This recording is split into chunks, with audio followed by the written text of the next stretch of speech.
Eddie Stern, thank you so much for coming. Thank you for having me. I just gave the introduction in Turkish, and I wanted you to make the introduction in English because you're the director of Ashtanga Yoga in New York. Yes. Ashtanga Yoga is a different concept for us. There are so many types of yogas in the world. I never heard of Ashtanga Yoga before I watched interview with you and Stephanie and Eric. Can you describe us what is Ashtanga Yoga and how is it different than so many other yogas in the world? Well, it's a very good question. There are a lot of yogas in the world, but they have something in common. And the thing they have in common is that yoga addresses the mind. It's about concentration. In fact, yoga is defined as a special type of concentration. But there are many different ways we can concentrate. And there are many different types of people who have to come to yoga based on their age, their background, their health, or their interests. So Ashtanga Yoga is based on moving and breathing together. There's a lot of synchronized flowing movements. It's a little bit active, and we teach things progressively. We don't teach usually big group classes to people, but we're very individually oriented, and that's one of the distinguishing characteristics. But the thing that we share in common with the other yogas is that all yoga is basically addressing the mind. You were talking about your students, and I said some of your students are Loeb, Madonna, Gwyneth Paltrow. Those are from many diverse sectors, right? Can you give us more examples? And also, can you tell us about your students' range? Yes, I teach students from all over. One of my favorite groups of students comes from a housing development in Southeast Queens, which is an area of New York which has an extremely high rate of gun violence. And we've been training out there a group of young men and women who are now becoming yoga teachers themselves. So we have people who have never been exposed to yoga or anything like that before in their lives coming to the practice. I have a program I support in Virginia for prisoners. I teach people who are running hedge funds. I teach celebrities. I teach regular people who have regular jobs. I teach other yoga teachers. The age range is from about 18 years old to about 84 years old. So we see people from all walks of life, from all race, from all religion, from all class, everybody. So the financial industry, the financial sector is a tough one. In today's society and our financial industry, having quick responses is considered as a characteristic of smart people, but is there a conflict between meditation and being mindful with having quick responses? Because we always stereotype, maybe, can I say that? The two of them, and then we say, oh, there must be a conflict. Is there a conflict? Do you agree with this? No, that would be to say there's a stereotype that mindful people or meditators, they talk very slowly and they move very slowly and everything is well considered, but that's just actually not really how it is. Our minds work very, very quickly. The more information that we have coming in, the more difficult it is to make the proper decisions. What the mindfulness and meditation and yoga do is they help you filter the information that you need. So even if there's a lot of information coming in, you can still make quick decisions, but you make them with a clearer mind, rather than a mind which is filled with a lot of chaos. So all we're doing is we're learning how to focus the mind so no matter what situation we're in, we can deal with it. It's called resilience. I liked the interview where you said Dan Loeb is always going to be Dan Loeb, right? Can you name some of your clients so I can give some examples too? Some of my students, well, I'm not really supposed to do that, and I mean, you already know some of them, right. But otherwise it's not professional. The financial names, the big names, Yeah. They are really powerful and also type A personalities. What does the yoga that they do, and also the meditation, because you told me you do those simultaneously, what does that bring out of them? Does that make them a better person, better financial person, better president, hedge fund person? I like to think that yoga and meditation will help make us better people. I think at the core we essentially are good people already. That's my belief. And that yoga and meditation helps draw out our inherent goodness. I think that it definitely can make us better people. Can I practice yoga? Because I watched your yoga and it looked extremely intense to me too. You know, I don't know if I can do that, but as a beginner, can I join and then really do it and benefit also from it? Yes, definitely. What are the benefits? The benefits of yoga, well, it all depends on what you're looking for. But generally speaking, the benefits of yoga will be an overall increased feeling of wellness, of concentration, of fitness, of health, and of clarity. I need them all. Everybody needs them all. And Eddie, also, meditation goes in hand with nutrition in today's world, sleep as well. What do you recommend in terms of nutrition? Are there some food that doesn't agree or go together with certain meditation? Or how is your day like? What does Eddie Stern eat and do on a regular day? How many hours do you practice? Well, to start with the first question about what things might agree or not. Right. One of the most important things, I think, at least in our culture, would be to start early. For example, start with children and start training them and giving them some tools how they can self-regulate and deal with stress and understand about nutrition and understand about exercise so that they develop habits early on that later on will translate into healthier, happier lives. Well, how can I make an 8-year-old or a 10-year-old that I have sit down and do meditate? How does it start? How early can they start? Well, for example, as I mentioned to you before, I work for a foundation called the Sonima Foundation for Health and Wellness. It was started by Paul and Sonia Tudor-Jones, and it's an organization which aims to help support the public policy changes which would bring health and wellness into the education system by piloting programs and by testing the programs with universities. And what we find is that even with very young kids, they take to the idea of sitting quietly and thinking about things and moving their bodies with breathing very, very quickly. And we see a lot of changes in the public school system in relation to incidences of disciplinary action, of acting out, of kids who would normally be reactive to high-stress situations being able to take a step back and take a deep breath and think for a minute before reacting to a situation. How many minutes is it for them?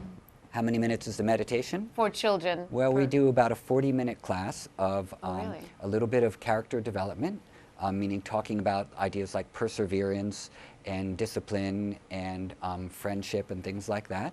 And then we do about 20 minutes of breathing and movement and about 5 minutes of relaxation and a 1-minute meditation at the beginning and the end of class. I have to bring my 8-year-old daughter. She says she thinks that she has insomnia and she needs stress-relieving She's music. 8 years old and she has insomnia? She says that, but she wants to do more paint and read. That's the thing. I think, but still, she would benefit from this in addition to my 10-year-old. Perhaps, yeah. Definitely.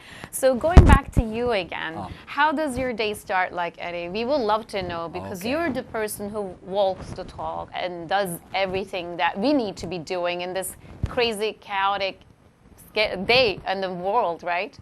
I get up every day between 3 and 3:15 a.m. That early? Yeah, that early.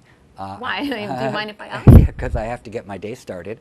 I have a cup of tea. I go down to my yoga school. I practice yoga for about an hour and a half.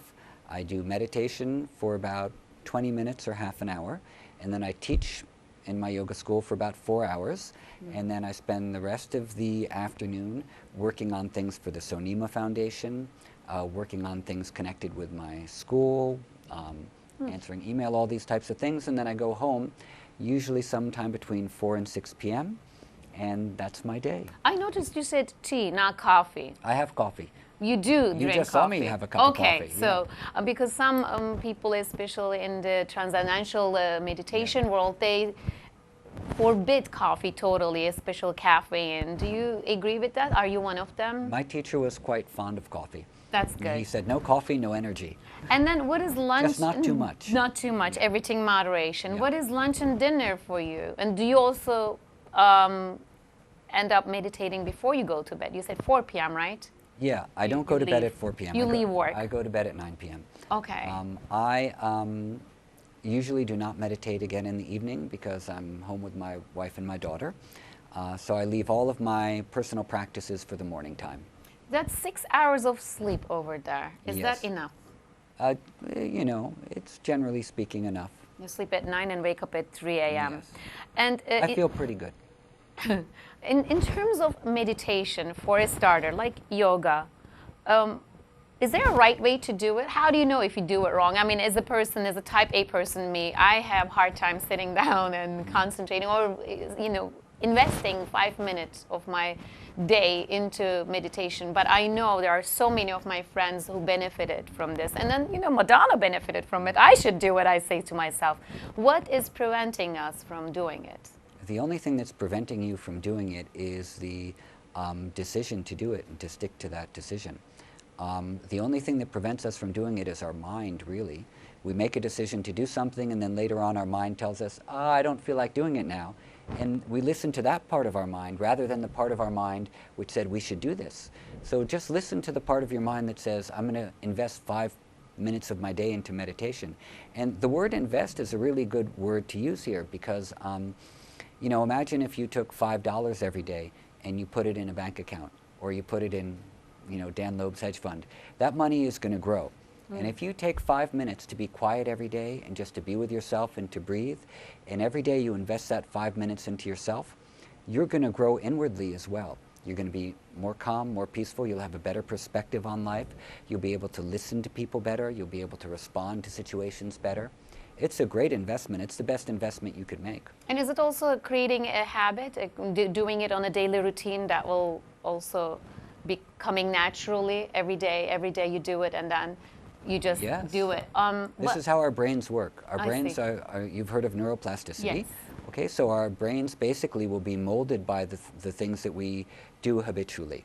And if we introduce a good habit and we keep repeating that habit, our brain will begin to wire itself to want to continue along with that habit because we know it's having a positive effect. The same is true with a negative habit as well.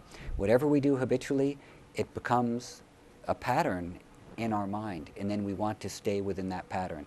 So it's better to introduce good patterns. And that's my last question. Thank you so much. No, I noticed you said breathing while meditating, right? You were making the definition. Breathing. If you sit down and if you breathe. So can you describe it to us? And what is the minimum and maximum amount of meditation? Is there a maximum, or how small amount of time can I invest in my very busy day?